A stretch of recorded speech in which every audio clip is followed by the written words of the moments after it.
Hindi ako nanood ng SONA like last year. And wala akong planong basahin ang nilalaman ng SONA o kahit man lang summary. Dahil I truly believe it is a waste of time of the Filipino people. Doon tayo sa 20 ang bigas. Tinupad ba hindi? May makukulong before Christmas. Tinupad ba hindi? Wala. So bakit pa kayo naniniwala at nanonood ng SONA? Correct. Vice President Inday Sara Duterte, welcome back to the Netherlands. Kamusta po kayo, ma'am? Thank you for the welcome, and I welcome as well our mga kababayan na galing sa iba't ibang bansa na nandito sa Den Haag. I'm okay, walang problema. VP Inday, I think a lot of people wants to know, kamusta po ang inyong ama, ma'am? That's the burning question naman all the time. Okay lang naman siya, wala po siyang problema. We had productive discussion about politics. So, ang gusto lang, naubos yung oras namin sa kakatanong niya sa estado ng politika sa Pilipinas. Ma'am, it seems that notably 30 minutes early yung pag-out niyo, ma'am. Is this a new development? Kasi 2:45 pa man, ma'am, wala pa nag 3 o'clock. 1:30, 2:30. O, sa oras naman di ay? 2:44 pa, ma'am. Balik niya ang oras mo. Sa? 2:44 pa, ma'am. 2:44, so 15 minutes early. Mga 20. Wala akong kabantay. Wala akong kabantay. Okay. Actually. But everything is okay naman so far, ma'am. Mo, di tingali to, no? Wala ka, VP. Actually, nag-chismis magod mini PR ni kaganina. Tapos, sulti na ang security na I have to go daw, I have to go. And then PRD requested 5 minutes extension para lang mahuman ang chismis ba. But said no, not today. But on any other day, yes. So I was thinking maybe, I don't know. Okay. I do not know. Basta na siya lain na schedule pa. Okay. VP Inday, yung recently concluded mo na meet and greet sa London, nakita ng buong mundo na solid talagang suporta sa iyo ng taong bayan. That's basically the trust and confidence of overseas Filipino workers just for London alone. How do you feel, ma'am, seeing that particular crowd? Well, heartwarming at nakakaiyak dahil karamihan sa kanila kapag na face-to-face na, ang una talaga nilang tanong is kamusta na si Tatay Digong. At kung hindi man yan, ang sinasabi ay ipaabot mo yung aming pagmamahal at pagdarasal kay Tatay Digong. So, karamihan talaga doon yung kanilang pangungulila kay President Duterte. VP Inday, in as far as a positive development is concerned, yung results sa dalawang survey Pulse Asia and SWS, talagang nakikita na yung trust and confidence and your ability to lead in as far as being the Vice President of the Republic of the Philippines is concerned has resonated to the millions of Filipinos. How do you feel, ma'am, na steadfast, steady, strong pa din ang suporta sa iyo ng mga Pilipino in comparison to what is alleged by some? On that point, I am truly blessed, no? Favored ako ng Diyos sa ganyan na bagay. Hindi ako makapag-explain sa mga surveys dahil hindi ko naman alam paano yan ginawa o kung sino ang nagpagawa niyan. Pero lagi lang talaga ang sinasabi ko kapag merong survey na lumalabas ay nagpapasalamat ako sa patuloy na pagtitiwala ng ating mga kababayan sa akin, sa aking mga kasamahan sa OVP at syempre sa aming opisina. VP Inday, on a different matter, were you able to watch or perhaps read a transcript of the State of the Nation's address ni BBM? Hindi ako nanood ng SONA like last year, and wala akong planong basahin ang nilalaman ng SONA o kahit man lang summary dahil I truly believe it is a waste of time of the Filipino people. VP, marami po ang nagtatanong, how do you maintain the radiant glow na talagang shining, shimmering, splendid ka talaga?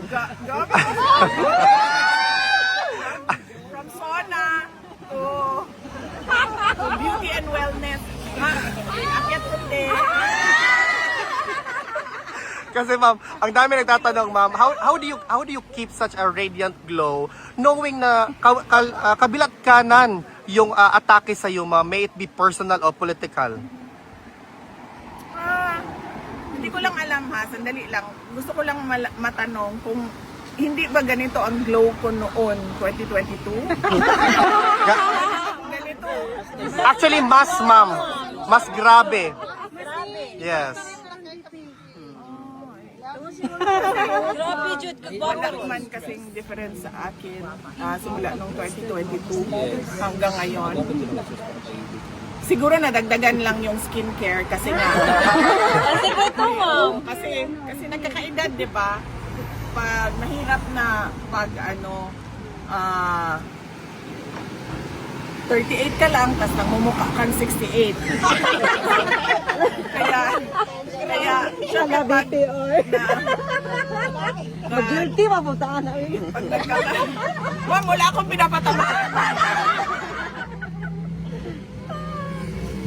Kasi meron tayong kilala na 68 pa lang pero mukha ng bangkay. Kailan may ama, mami, kailan nga. So wala naman nagbago sa akin ma'am simula nung 2022. In fact, before 2022. Pareho lang yun. Yun lang na meron na akong awareness ngayon sa aging ng mukha. Kaya meron ng mga Sunblock, ma'am. oo, meron ng mga yung sinusulat ng dermatologist na skincare. Okay. VP, meron bang gustong ipahatid si former president sa mga Pilipino, ma'am? Na alam niyo naman talaga, ma'am, we have been doing this for more than a year, but strong and steady pa din. In fact, ma'am, on Wednesday, we actually have a gathering prepared to echo the voice of Filipinos from all over the world. Yes, oo. Meron tayong rally sa Wednesday, July 29 sa harap ng ICC. And this is a Free Duterte Now rally. And we will talk about the injustice that was done to President Rodrigo Duterte. Pinaalam ko ito kay President Duterte at sinabi ko sa kanya na I do not think this will help your case since from previous rallies napapansin namin na kinukuha ng ICC yung mga sinasabi natin at ginagawa nilang basihan sa kanilang mga desisyon. And then he said na bakit pa kayo mag-rally? What for? Sabi ko, para lang malabas namin yung galit namin. At marinig ng buong mundo yung galit ng mga Pilipino sa ginawa sa iyo. And then sabi niya, okay, bahala kayo kung yan ang gusto ninyo. But I warned him that it will not help his case and he said, no, okay na. Kung ano yung gusto niyo. And you, ma'am, as our hope, the torchbearer for the light na makikita namin sa 2028, the future President of the Republic of the Philippines. Yes. What's your message to your supporters, ma'am, na talagang lalaban hanggang sa dulo para sa bayan? On that note, din, I am truly blessed kasi simula nung 2016 hanggang 2019, midterm elections ng presidency ni PRRD. Noong 2022, 2025, pinakita din yon ng mga tao yung kanilang suporta. Hanggang ngayon, nandyan pa rin yung pagtitiwala at suporta ng ating mga kababayan. In fact, hindi lang yung kanilang suporta, hindi lang siya na parang, oh, gusto ko siya, sinusuportahan ko siya. Marami sa ating mga kababayan yung nagdarasal talaga gabi-gabi para we pray for Inday Sara, we pray for the Duterte family, we pray for President Duterte. At hindi ko alam kung saan nanggagaling yung ganyan kalakas na pagtitiwala at paniniwala ng ating mga kababayan. Pero kami, tulad ko, ako, tuloy-tuloy lang talaga ako sa trabaho ko. Kung ano yung mandate ng Office of the Vice President, apart from being the Vice President, apart from the Vice President being a constitutional successor, kung ano yung mga merong budget na mga programs and projects sa loob ng aming opisina, yun lang din at yun ang ginagawa namin. VP Inday, on behalf of the Filipino all over the world, asahan niyo pong suporta namin sa 2028. Duterte!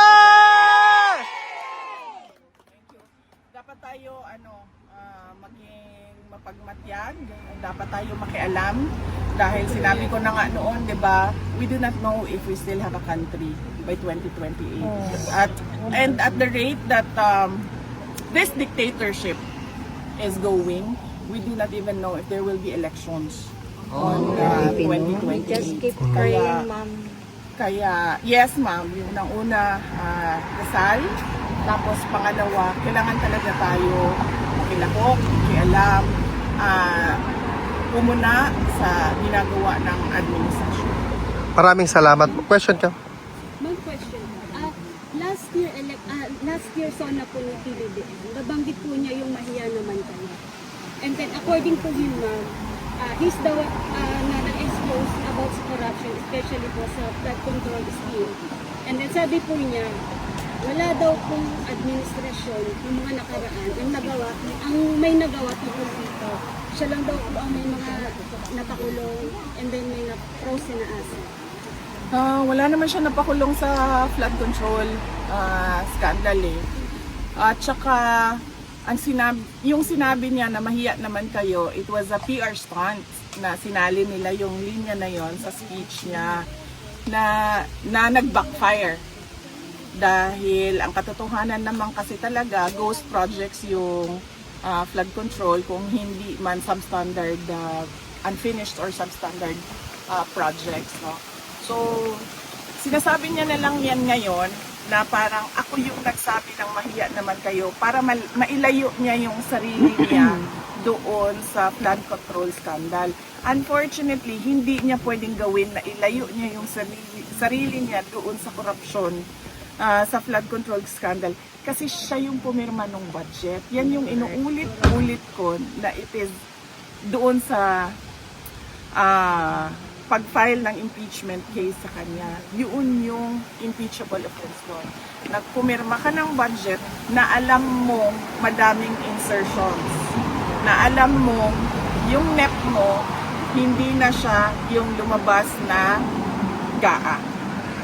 At kahit pa man na nakikita mo na merong anomalya doon, pinirmahan mo pa rin yung budget. Kaya hindi niya pwedeng ilayo yung sarili niya just by saying na ako yung presidente na nagsabi na mahiya naman kayo at ako yung presidente na nagpakulong dahil wala namang nakulong eh na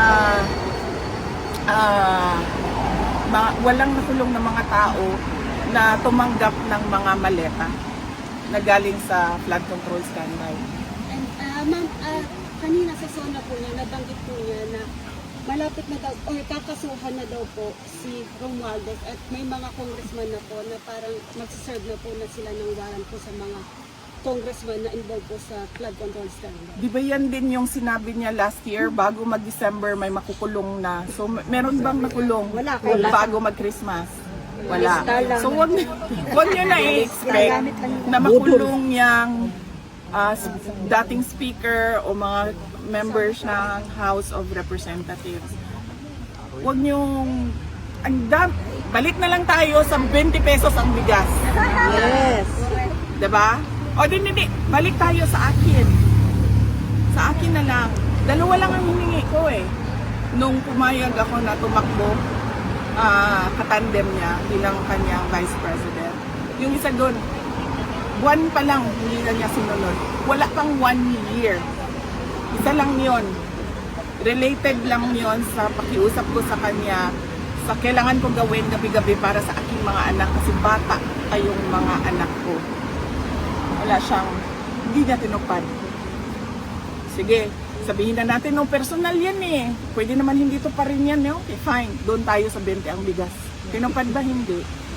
May makukulong before Christmas. Tinupad ba? Hindi. Wala.